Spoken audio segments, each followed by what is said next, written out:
Hello student, मी गोदावरी तुम्हा सर्वांचं स्वागत करते तुमच्या आवडत्या चॅनलमध्ये, ज्याचं नाव आहे easy English grammar for 8, 9, 10. Student, इंग्रजी वाचन या सिरीजमध्ये आपण खूप वेगवेगळ्या पद्धतीनं इंग्रजी वाचन करण्याचा प्रयत्न करत आहोत.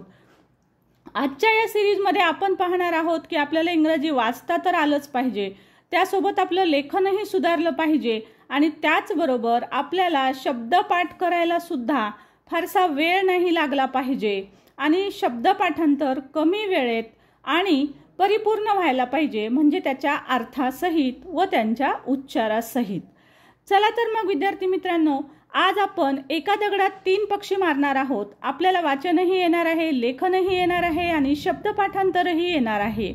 सो विद्यार्थी मित्रांनी आणि पालकांनी ही पद्धत वापरली तर त्यांचा फायदाच फायदा आहे. सो स्टुडंट, पालकांनी याकडे नीट लक्ष द्यायचं आहे आणि त्यांनी ही पद्धत वापरायचीच आहे. त्यांनी आपल्या पाल्यांना जरूर ही पद्धत समजावून सांगावी आणि या पद्धतीनं त्यांनी आपल्या पाल्यांकडून ही पद्धत अवलंबून शब्द पाठांतर, वाचन, लेखन या सर्व गोष्टी मी सांगेल त्या पद्धतीनं करून घ्याव्यात. चला तर विद्यार्थी मित्रांनो, बघूया आपण ही एवढी मस्त अशी पद्धत जी या 3 गोष्टींसाठी आपल्याला उपयोगात येणार आहे, ती कशा पद्धतीनं उपयोगात आणायची आहे. चला तर विद्यार्थी मित्रांनो, सुरुवात करूया जास्त वेळ न घालवता. मला माहिती आहे स्टुडंट्स की व्हिडिओ सर्वांना खूप आवडत आहेत. खूप चांगला रिस्पॉन्स आहे सर्व विद्यार्थ्यांचा आणि खूप चांगल्या प्रकारच्या कमेंट्स येत आहेत, खूप चांगल्या प्रकारचे मेसेजेस पाठवले जात आहेत, फोन येत आहेत. So thank you so much for watching all this type of videos. Okay, thank you student. आणि तुमचा हा वाढता प्रतिसाद जो आहे तो खरंच मला मोटिवेट करत राहतो. Thank you so much for that.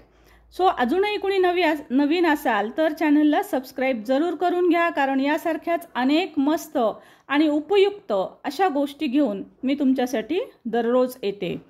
चला तर मग विद्यार्थी मित्रांनो, आज पाहणार आहोत आपण वाचन, लेखन आणि शब्दपाठांतर यासाठी महत्त्वाची अशी एक गोष्ट. बघा विद्यार्थ्यांनो, काय होत असतं बघा, इथे मी काही शब्द घेऊन आले ज्या शब्दांच्या शेवटी आहे ENCE. आता काय होतं की शब्द पाठ करतो आपण, शब्द वाचन कसं करायचं हेही मी तुम्हाला सांगितलंय. या आजच्या पद्धतीमध्ये आपण ती मागील पद्धत तर अवलंबवणारच आहोत, म्हणजेच आपण जो प्रोनाऊन्स करण्याचा किंवा साऊंडचा जो अभ्यास केला आपण, की बी असेल तर बीसाठी साऊंड ब करावा लागतो, ब उच्चार घेतल्याशिवाय आपण वाचू शकत नसतो आहे ना. डी असेल तर डीसाठी आपल्याला ड साऊंड घ्यावा लागतो तरच आपण वाचू शकतो. ती मेथड तर आपण इथं फॉलो करणारच आहोत. पण विद्यार्थी मित्रांनो, जर आपण अशा प्रकारच्या काही ह्या युक्त्या म्हणू शकता तुम्ही, आता ही भाषा आहे तर याच्यामध्ये काही एक विशिष्ट असे पॅटर्न असतात, तर ह्या पॅटर्न्सच्या मदतीनं आपण जर इंग्रजी वाचन करायला शिकलो तर तेव्हा ते आपल्याला लेखनासाठी सुद्धा उपयुक्त ठरणार आहे आणि ते ॲटोमॅटिक तुम्हाला शब्दपाठ होणार आहेत. बघा किती चांगली गोष्ट आहे की जर ॲटोमॅटिक शब्दपाठ होत असतील तर आहे की नाही उपयुक्त. तर बघा आता कसं, तर पहा काही शब्द असे असतात की ज्या शब्दाच्या शेवटी ENCE लागतं, तर अशा वेळेस त्याचा उच्चार अन्स किंवा एन्स असा होतो. जनरली उच्चार एन्स असाच होतो. आपण मात्र किंवा म्हणजे इंडियन्स जे आहेत तर ते अन्स असा उच्चार करतात, पण ॲक्च्युअली याचा उच्चार एन्स असा असतो. एन्स म्हणजे ए म्हणजे मात्रा. ओके, शेवटच्या शब्दावर मात्रा द्यायची आणि त्याच्या पुढं नस स स असा उच्चार असतो, म्हणजे एन्स. अशा पद्धतीनं मात्रा असलेला उच्चार येतो. तर बघा पहिला शब्द दिसेल तुम्हाला, या पद्धतीनं आपण उच्चार करूनही पाहिलेले आहेत स्टुडंट्स. जशा पद्धतीनं बघा डीचा साऊंड होतो ड, पहिली वेलांटी आहे म्हणून ही पहिली वेलांटी, आय आहे म्हणून पहिली वेलांटी, त्यानंतर फ एकच वेळेस लिहायचा असतो आपल्याला. एफसाठी आपण लिहिणार फ साऊंड, अ ह्याच्यामध्येच येतो आणि शेवटचा साऊंड आहे आर म्हणजे र. ओके, डिफ र झाला. आता एन्स. ओके, एन्स. सो डिफरेन्स तर आपण डिफरेन्स म्हणत नसतो, आपण डिफरन्स म्हणतो. सो डिफरन्स काय घ्यायचंय, डिफरन्स डिफरन्स राईट. सो अशा पद्धतीनं डिफरन्स. पण डिफरन्स म्हणजे काय तर फरक.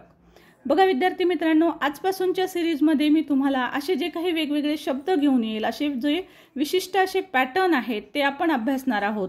तर त्यासोबतच मी तुम्हाला त्या शब्दांचे उच्चारही लिहून देत आहे, जेणेकरून तुमचं वाचन सोपं व्हावं आणि त्याचबरोबर शब्दपाठांतर सुद्धा व्हावं.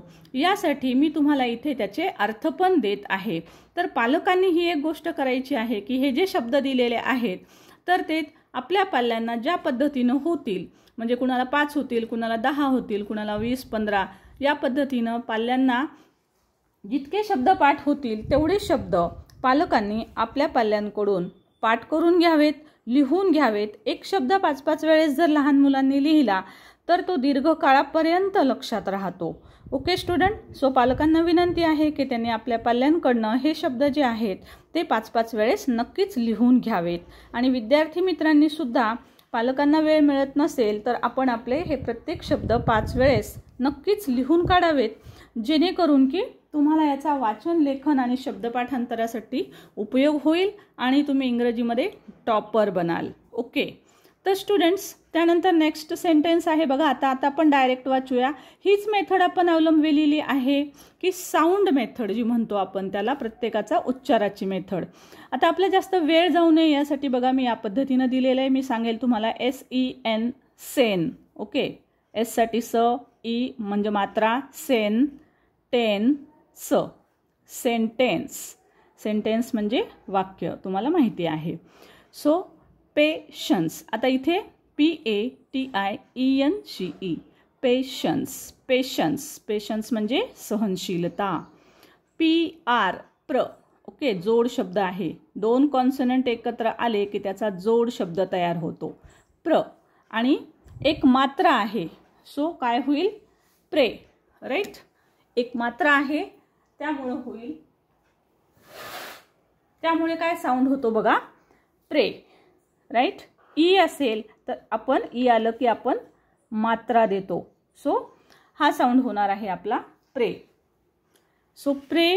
आता इथे प्रेझेन्स ह्या एस साठी, एसचा साऊंड खूप वेळेस ज सुद्धा होतो, तर इथे साऊंड त्याचा ज आहे म्हणून होणार प्रेझेन्स. ओके, सो बघा प्रेझेन्स म्हणजे उपस्थिती, आपण म्हणतो ना प्रेझेन्सी. राईट, सो प्रेझेन्स किंवा प्रेझेन्सी. सो इथे उच्चार हा अपवादात्मक प्रेझेन्सी असाही केला जातो. सो प्रेझेन्सी आहे का असंही आपण म्हणतो. So it's a noun, presence. Then confidence. बघा, कॉन्फिडन्स. कॉन्फिडन्स, कॉन्फिडन्स म्हणजे आत्मविश्वास. Next experience. एक्सपिरियन्स. एक्सपिरियन्स, एक्सपे म्हणू शकता किंवा एक्सपिरियन्स. एक्सपिरियन्स म्हणजे अनुभव, एक्सपिरियन्स म्हणजे अनुभव. आपले इंडियन साऊंड जे आहेत ते थोडेफार वेगळे असतात. देन आता बघा इंडिपेंडन्स. इंडिपेंडन्स. बघा मी सगळीकडे तुम्हाला जे शब्द आहेत आपण वाचन करत असताना कशी शब्दांची फोड करतो ती सुद्धा मी इथे दाखवायचा प्रयत्न केलेला आहे. बघा, इंडिपेंडन्स, अंस, अंस, न स, ए. इंडिपेंडन्स, मी म्हटलं ना तुम्हाला ई पण उच्चार होतो, परंतु आपण उच्चार अंसच करतो, इंडियन्स. सो इंडिपेंडन्स, अंस. इंडिपेंडन्स म्हणजे स्वातंत्र्य. देन बघा एक्सलन्स. एक्सलन्स. एक्सलन्स. एक्सलन्स म्हणजे उत्कृष्ट. एक्सलन्स म्हणजे काय, उत्कृष्ट. Okay, so it's excellence.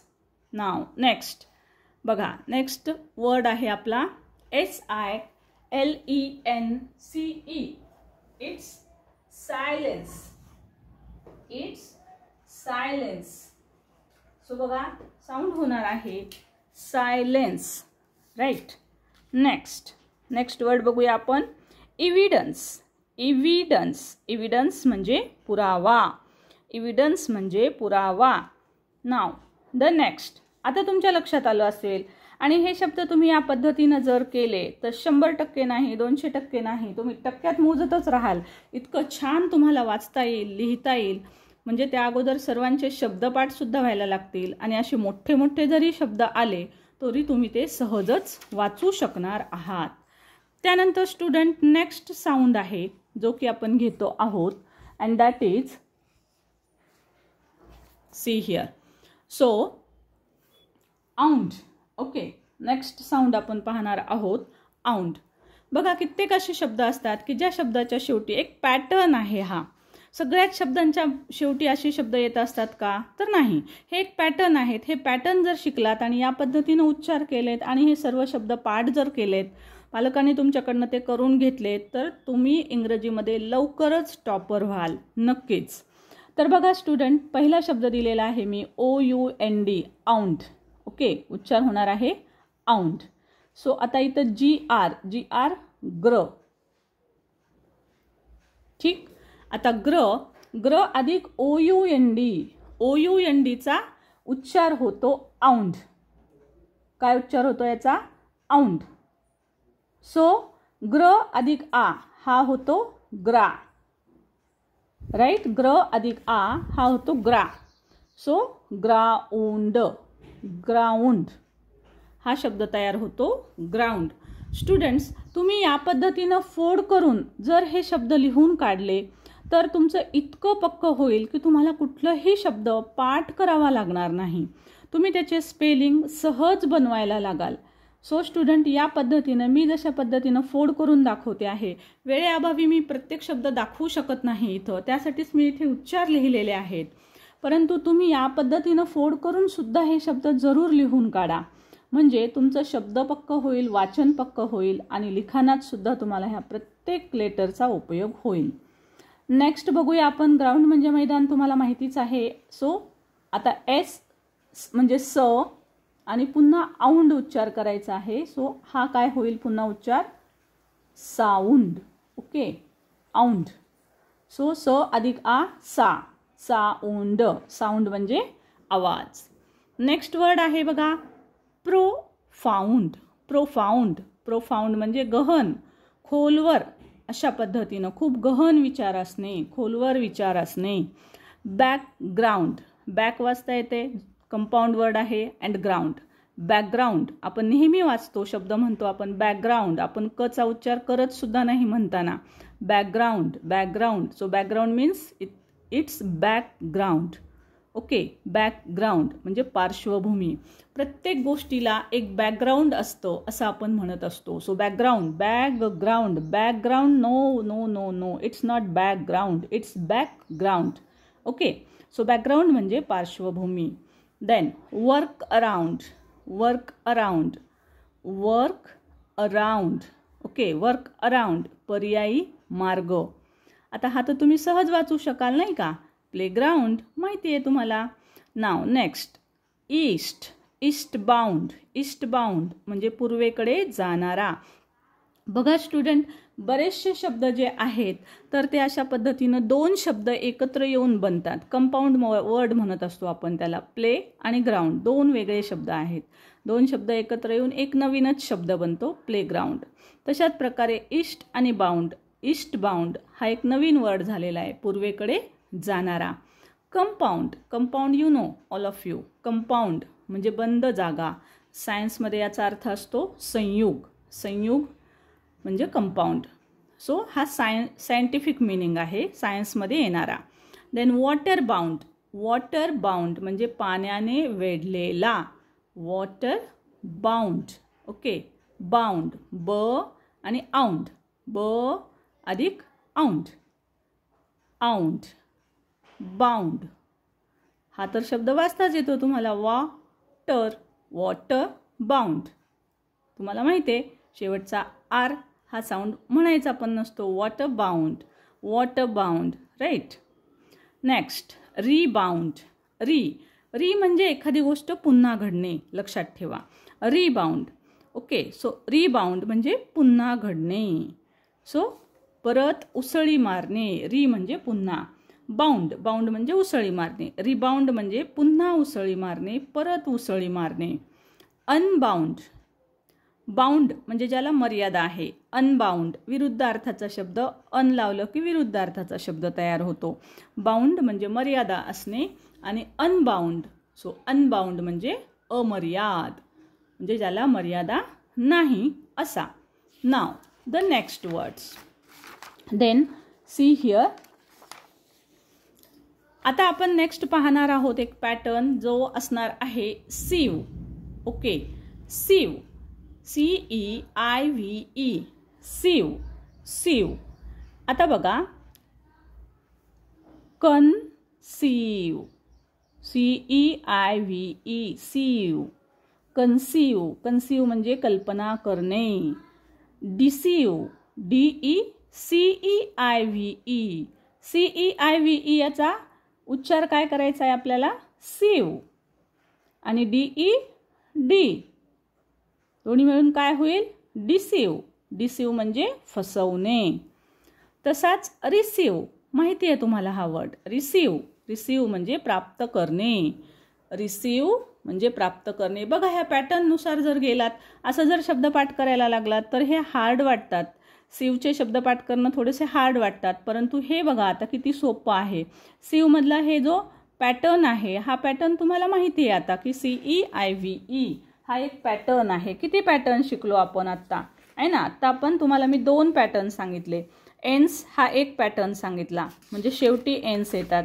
शेवटी OUND म्हणजे औंड नावाचा एक पॅटर्न शिकलो आपण. त्यानंतर हा तिसरा पॅटर्न आहे सीव. सो सीव शब्द CEIVE सीव एवढं जर पक्कच झालं तर शब्दपाठ करायला बघा कितीसा वेळ लागणार आहे. री, RE री, आणि सीव तर पाठच आहे तुम्हाला. CEIVE सीव. पुन्हा हे शब्द पाठ कराल पर सीव. परचं स्पेलिंग पाठ करायची गरज आहे का? PER. देन सीव. सीव तर पाठच असणार आहे. CEIVE perceive. परसीव म्हणजे जाणवणे. ओके, परसीव म्हणजे जाणवणे. बस एवढंच तुम्हाला नवीन असेल तर ते पाठ करावं लागणार आहे. सो स्टुडंट, या पद्धतीनं शब्दपाठांतर करणं सुद्धा अत्यंत सोपं जातं. एक वर्ड जर लिहिलात तर त्यावरून तुम्ही हे नुसते उच्चार जरी लिहून घेतलेत तरी तुम्हाला इथले स्पेलिंग जे आहे ते पाठही करावे लागणार नाहीत, आहे ना? ही पद्धत जरूर अवलंब करून पहा आणि तुम्हाला कशी वाटली हे मला कमेंट बॉक्समध्ये जरूर लिहून कळवा. सो परसीव म्हणजे जाणवणे. देन रिकन्सीव. बघा, आपण कन्सीव पाहिलं. कन्सीव म्हणजे कल्पना करणे. आता री, मी शब्दाचा अर्थ सांगितला आत्ताच. री म्हणजे एखादी गोष्ट पुन्हा होणे. सो रिकन्सीव. कन्सीव म्हणजे कल्पना करणे. रिकन्सीव म्हणजे पुन्हा कल्पना करणे. रिकन्सीव. तसंच बघा, रिसीवर. रिसीव पासून रिसीवर. न्यू वर्ड कशा पद्धतीनं फॉर्म करायचे त्यासाठी मी मुद्दाम हा वर्ड घेतलाय. इथं वर्ड आहे CEIVE. याला जर आपण R लावलं तर रिसीव करणारा, प्राप्त करणारा, रिसीवर असा शब्द न्यू तयार होतो, नवीन शब्द. आता हा रिसीव झाला.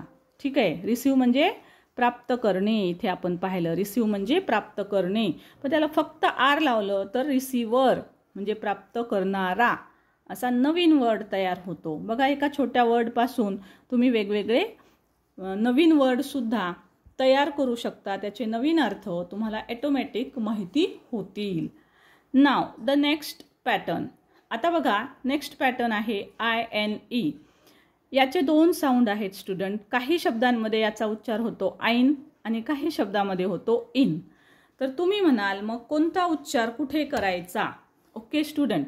सो स्टुडंट, आईन आणि इन मी इथे दोन्ही उच्चाराचे शब्द दाखवते. थोड्याशा प्रॅक्टिसने तुमच्या लक्षात येईल की कुठे आईन उच्चार करायचा आहे आणि कुठे इन उच्चार करायचा आहे. सो इथे बघा, मेडिसिन. इनचे साऊंडचे दिलेत मी सुरुवातीला शब्द in. Medicine. Medicine. In. In हा शब्द CI. सीच्या पुढे जर आय आला तर या सीचा साऊंड स करायचा. हे माहिती आहे तुम्हाला. सीच्या पुढे आय किंवा ई किंवा वाय आलं तर सीचा साऊंड स करायचा असतो. So medicine. Medicine. In. In आहे INE. इन. सो काय होईल? मेडी आणि स. ठीक आहे, मेडी स सीपर्यंत आणि INE इन. मग काय होईल? मेडी स अधिक ई सी म्हणून मेडिसिन. सीन वेलांटी, ई म्हणजे वेलांटी. मेडिसिन, मेडिसिन म्हणजे औषध. नेक्स्ट वर्ड आहे स्टुडंट रुटीन. रुटीन, रुटीन म्हणजे दिनक्रम. हे तर माहिती आहे. मशीन, देन जेन्युइन, इन असलेला बघा genuine, genuine, genuine, genuine, genuine म्हणजे खरा. नेक्स्ट आहे शाईन. आईन शब्द होतो बघा, आईन साऊंड. आईन साऊंड पासून बघा सन आणि श, श अधिक आईन आ, श अधिक आ, शा, सनशाईन. सनशाईन म्हणजे सूर्यप्रकाश. नेक्स्ट आहे रिफाईन. फाईन म्हणजे छान आहे ना. सो रिफाईन, रिफाईन म्हणजे शुद्ध. रिफाईन मीन्स शुद्ध. नेक्स्ट पॅटर्न आपण पाहणार आहोत स्टुडंट EST. ओके, EST, एस्ट, एस्ट याला उच्चार करायचा आहे एस्ट. आता बघा ऑन आणि ईस्ट. सो एच सायलेंट असतो आपल्याला माहिती आहे. सो कोणी कोणी ह्याला हॉ असा उच्चार करतील, but it is silent. So आपल्याला उच्चार काय करायचा आहे? ऑ आणि एन साठी न साऊंड आणि एस्ट. ए म्हणजे मात्रा. ओके, ए म्हणजे काय? ए म्हणजे मात्रा. सो स्टुडंट ए म्हणजे मात्रा हे लक्षात ठेवायचं आहे आपल्याला. ओके, ए म्हणजे मात्रा. आणि म्हणून बघा ऑन आणि ए म्हणलं की मी न वर मात्रा दिलेला आहे. ऑनेस्ट, ऑनेस्ट, ऑनेस्ट म्हणजे प्रामाणिक. देन बघा रिक्वेस्ट, रिक्वेस्ट, रिक्वेस्ट म्हणजे विनंती. आता बघा स्टुडंट काही शब्दांमध्येच EST असतं, तर काही ॲडजेक्टिव्ह असतात. ह्या ॲडजेक्टिव्हला जर आपण EST शब्द लावला किंवा ज्याला सफिक्स म्हणतो आपण, हा EST सफिक्स जर लावला तर त्याचा अर्थ सर्वात म्हणजे सगळ्यांपेक्षा तुलना करत असताना, जसं इथं केलेलं आहे बघा स्मॉल. स्मॉल म्हणजे लहान, स्मॉलर म्हणजे त्यापेक्षा लहान आणि स्मॉलेस्ट म्हणजे सर्वात लहान. सो असं कंपॅरिझन करत असताना EST फॉर्म आपण ॲडजेक्टिव्ह सोबत वापरतो. कोणत्याही ॲडजेक्टिव्ह सोबत आपल्याला हे EST फॉर्म वापरता येत असतात. त्याचे काही विशिष्ट नियम आहेत, तेवढे लक्षात घ्यावे लागतात. सो स्मॉल पासून होईल ईस्ट लागल्यावर स्मॉलेस्ट. स्मॉलेस्ट म्हणजे सर्वात लहान. तशाच पद्धतीनं आहे बघा thick, thickest. Okay, thick means thickest, thickest. Now the next one is BRIGHTEST, brightest. Brightest, brightest, brightest म्हणजे सर्वात हुशार. ब्राईटचे दोन अर्थ आहेत, हुशार किंवा चमकदार. तर सर्वात हुशार किंवा सर्वात चमकदार असे याचे अर्थ होतील, ब्राइटेस्ट. नाव आता हा वर्ड बघा प्लीझंट.